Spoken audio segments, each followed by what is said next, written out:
बिस्मिल्लाहिर्रहमानिर्रहीम। अस्सलाम वालेकुम। कैसे हैं आप सब लोग? मज़े में होंगे और खुश होंगे और अपने प्यारों के साथ होंगे।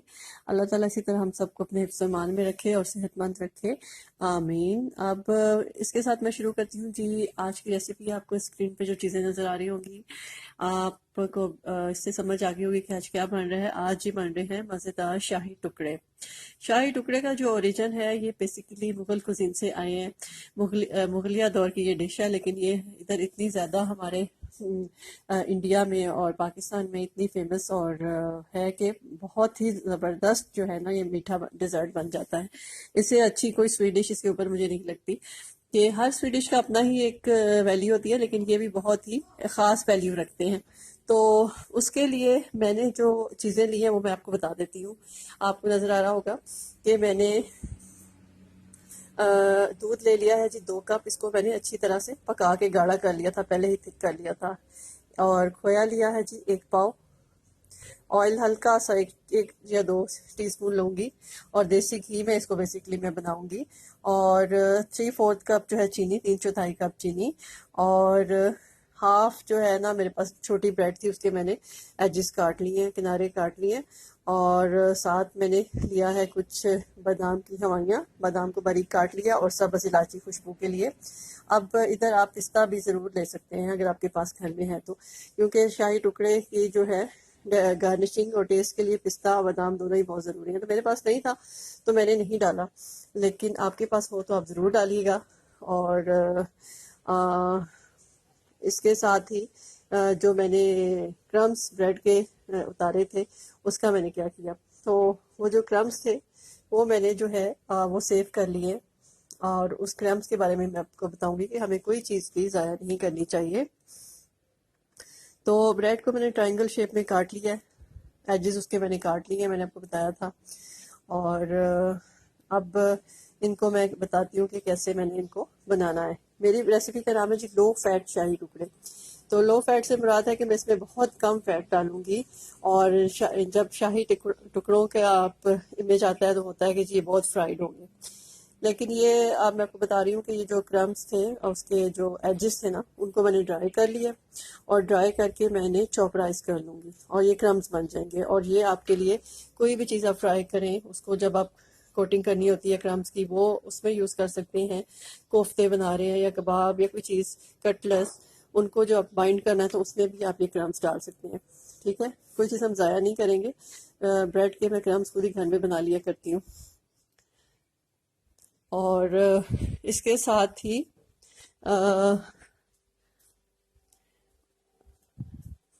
जो रेसिपी मैंने बनाई थी जी बारबेक्यू कीमा रोल पराठा, उसके बारे में मैं थोड़ा सा आपको बता दूं कि वो मेरे से जो बारबेक्यू कीमा था उसकी जो थी वीडियो डिलीट होगी, तो वो मैं आइंदा इंशाल्लाह किसी प्रोग्राम में शेयर करूंगी। रोल पराठा में वही मैंने कीमा डाला था और वो बहुत ही ज़बरदस्त था। उसकी रेसिपी वही है जो आप सीख कबाब की बनाते हैं, ठीक है ना। सीख कबाब जैसे आप बनाते हैं तो वही आपने उसी तरह ही सीख कबाब के लिए जैसे कीमा आप कर लेते हैं, चीज़ें मिला के, प्याज, लहसुन, अदरक, हरी मिर्च, हरा धनिया और गरम मसाला, नमक, मिर्च, सूखा धनिया, ये सब मिला के आप चॉपर में अच्छी तरह उसे चॉपराइज कर लें। फिर बटर में फ्राई कर लें, पानी गिलाने के लिए डाल दें जब कीमे का पानी खुश्क हो जाए। और फिर उसको बटर में फ्राई करके तो आपका तैयार है। स्मोक दे लेंगे आप साथ बारबेक्यू की वजह से। चलिए आई मैं अपनी रेसिपी की तरफ वापस। तो मैंने पैन गरम कर लिया था, उसमें 1 टेबलस्पून जितना देसी घी डाल लिया है। और अब मैं अपने स्लाइसिस को इसमें रख के टोस्ट कर लूँगी। देख लें, मैंने बिल्कुल भी कोई डीप फ्राई ऑयल या घी नहीं लिया, मैंने बिल्कुल कम घी लिया है, 1 टेबलस्पून। आप भी हैरान हो गए कि इसमें शाही टुकड़े कैसे बन सकते हैं, तो देखिएगा कैसे बनते हैं। और जब आप बनाएंगे और देखिएगा कि उनमें और जो फ्राइड हुए होते हैं उनमें तो कितना फ़र्क है, बिल्कुल सेम। और ये लाइट और मज़े के और हेल्दी, और वो जो है अनहेल्दी। चलें जी, ये देखिए ब्रेड ने कलर पकड़ लिया है, गोल्डन गोल्डन हो रही है, तो इसे गोल्डन कलर तक मैंने इसको करना है। एक तो ये थोड़ी हार्ड हो जाएगी और एक ये टोस्ट हो जाएगी और इसमें घी का रिच सा फ्लेवर भी आ जाएगा। तो शाही टुकड़ों को हमेशा आप कोशिश करें घी में ही बनाएं या बटर में, ऑयल में ना बनाएं। और फ्राई तो हमने करना ही नहीं है। और इधर मैंने पैन में पानी गर्म करने के लिए रख दिया और उसमें मैं चीनी का हाफ डाल दूंगी। 3/4 कप मैंने चीनी ली थी, 3/4 कप, और जिसे आप कहते हैं जी पौना कप, उसकी में से आधी चीनी मैंने इसमें पानी में 1 कप पानी में डाल दी है। अगर आपके पास ब्रेड ज़्यादा हो तो पानी आप 1.5 या 2 कप ले लें। आपने इतना शीरा बनाना है कि ब्रेड उसमें अच्छी तरह सोक हो जाए, ठीक है। तो ब्रेड मेरी जो है वो रोस्ट होती जा रही है, सॉरी, रोस्ट कह रही हूँ, टोस्ट होती जा रही है और हार्ड होती जा रही है, थोड़ी गोल्डन कलर की हो रही है।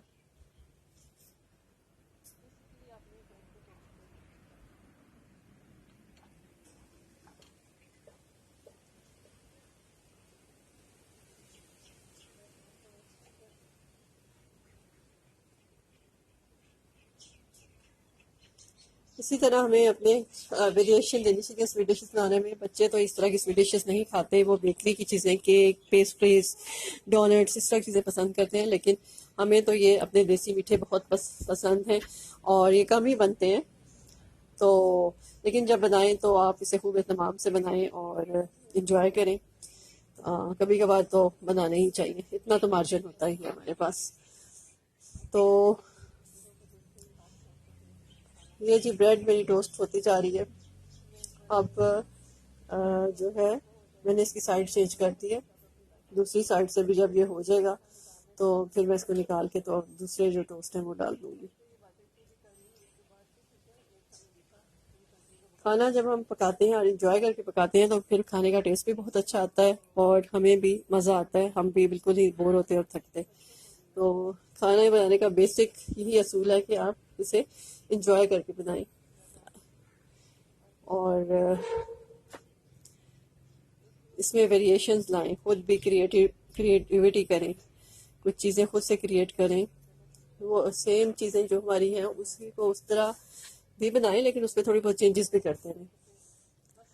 तो अगर आपके पास खोया नहीं है तो उसका ऑल्टरनेटिव मैं आपको बता दूं, उसकी जगह आप 1 कप जो है ना पाउडर मिल्क ले सकते हैं। उसको ये 2 कप लिक्विड मिल्क में मिलाकर आप गाढ़ा एक मिक्स कर लें और फिर उसको कुक कर लें। जिसी तरह मैंने रबड़ी अभी मैं आपको बताऊंगी मैं बनाई है, वो फिर मैं आपको बताऊंगी कैसे आपने उसे पकाना है। ये ले जी, कितना प्यारा कलर आ गया गोल्डन मेरे टोस्ट का, और ये हार्ड भी हो गए हैं दूसरे शाही टुकड़ों के टोस्ट जैसा, और खुशबू भी देसी घी की वजह से बहुत अच्छी आ रही है। तो अब मैंने इसको एक डिश में अरेंज कर दिया है और इसके बाद अब क्या करना है वो मैं आपको बताती हूँ। ये मेरा चीनी को पानी में गर्म करके मिक्स कर लिया था, शीरा नहीं बनाया, इसे गाढ़ा नहीं किया, जस्ट मैंने चीनी को पानी में मिक्स किया। और साथ ही मैंने पैन में इलायचियाँ जो है डाल दी हैं फ्राइंग पैन में, और उसमें 2 कप वाला जितना दूध था वो डाल दिया है। रबड़ी की तैयारी हो रही है जी। और इसमें अब मैं डालूंगी जी 1 पाव जितना मेरे पास खोया था। खोया मेरे पास ज़्यादा ही है, लेकिन ये जो रबड़ी बनाऊंगी ना मैं, ये मेरी 2 इस तरह की पायरेक्स की डिशेस के लिए काफ़ी होगी। 2 दफ़ा इतनी ब्रेड हो तो उसके लिए काफ़ी है। तो मैं हाफ डालूंगी और हाफ में फ्रीज करके रख लूँगी। नेक्स्ट टाइम जब मैं शाही टुकड़े बनाऊंगी तो मुझे रबड़ी नहीं बनानी पड़ेगी, मैं उन्हें निकालूंगी फ्रीज़र से और इनको बस टोस्ट कर लूँगी ब्रेड को और शीरा बना के तो उसमें इन्हें डाल दूँगी। तो आप भी इस तरह कर लिया कि नहीं, कोई चीज़ जो बच जाती है या ज़्यादा हो जाती है तो उसे आप फ्रीज कर लें, नेक्स्ट दूसरी टाइम यूज़ करने के लिए बना लें। तो ये देखिए जी कितनी प्यारी शेप इनकी लुक लग रही है। और ये मैंने साथ ही रबड़ी बना रही हूँ इस वक्त। इस रबड़ी में आपने येलो फूड कलर डाल देना है। अगर आपके पास ज़ाफ़रान है तो उससे बेस्ट तो कुछ है ही नहीं, क्योंकि ज़ाफ़रान ही इसका बेसिक की इंग्रेडिएंट है जो इसको कलर भी देगा और इसको बहुत अच्छा एक अरोमा और खुशबू भी देगा। अब मैंने शीरा इसमें डाल दिया जी ब्रेड में। ब्रेड को अच्छी तरह शीरे में सॉक करना है ताकि शीरा अच्छी तरह से इसको जो है ब्रेड में एब्जॉर्ब हो जाए, ब्रेड इसको अच्छी तरह पी ले। तो स्पून की मदद से आपने स्लाइसिस को शीरे के अंदर डिप करना है। अब इस हालत इस तरह तो ये थोड़ा बहुत ही गीला गीला होगा, तो इसको मैं थोड़ी देर ओवन में बेक करूंगी। ओवन मेरा ये बहुत ज़बरदस्त है बेकिंग के लिए। ये कोई मेरे पास 11 ईयर्स का पुराना है, लेकिन मैं इसको नहीं चेंज करी सिर्फ बेकिंग के लिए, क्योंकि बाकी ओवन्स में आपको पता है कि बेकिंग का मसला आ जाता है, टेम्परेचर कम ज़्यादा हो जाता है, हीट मेंटेन नहीं होती, तो इसलिए मैं इस ओवन को ही प्रेफर कर रही हूँ। कि इसमें बेकिंग मेरी अच्छी हो जाती है। तो मैं इसको चेंज अपने कुकिंग रेंज को इसलिए नहीं कर रही, वरना मैं इसे चेंज करना चाह रही थी, 5 बर्नर्स वाला लेना चाह रही थी। लेकिन अभी मेरा हाथ सेट है इस पे, इसके ओवन पे, तो बेकिंग की चीज़ें बहुत ज़बरदस्त बन जाती हैं। क्योंकि मैंने कुछ लोगों से कंप्लेंट सुनी है कि बेकिंग नहीं अच्छी होती, कभी जल जाती है, कभी कच्चा रह जाता है। तो इन चीज़ों से, इस डर से मैं इसको चेंज नहीं कर रही, इसी को यूज़ कर रही। चलें जी, मैंने खोए को अब अच्छी तरह से तोड़ा, इसमें मैश करना शुरू किया है स्पून की मदद से दूध में। और साथ ही जो है ये गाढ़ा होता जा रहा है, और जब ये गाढ़ा हो, थोड़ा सा बॉयल आ जाएंगे 3 4 या 5, तो फिर मैं इसमें कॉर्नफ्लोर डाल दूंगी इसे थिक करने के लिए। इसलिए कि मेरा दूध भी बहुत गाढ़ा है, खोया भी बहुत ज़्यादा। अगर मैंने इसे बहुत ज़्यादा रिड्यूस किया और बहुत थिक किया तो ये बहुत ज़्यादा वो हो जाएगा हैवी। इसलिए मैं इसको ज़्यादा रिड्यूस नहीं करूँगी। ऑलरेडी दूध भी गाढ़ा है और खोया भी ज़्यादा है। तो अब मैं इसमें 1 टेबल स्पून जितना कॉर्नफ्लोर डाल के घोल के डाल दूंगी, और फूड कलर डाल दूंगी। इलायचियाँ तो पहले ही मैंने डाल दी हैं।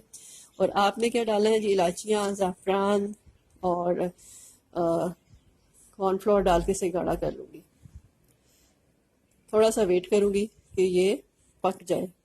देखिए कितना प्यारा कलर आ गया है। अब मेरे पास थोड़े से बादाम थे, और आपके पास बादाम और पिस्ता हो तो आप भी रबड़ी बनाते वक्त थोड़ा सा उसमें भी डालें, ताकि उसका टेस्ट भी रबड़ी के में पकते हुए आ जाए।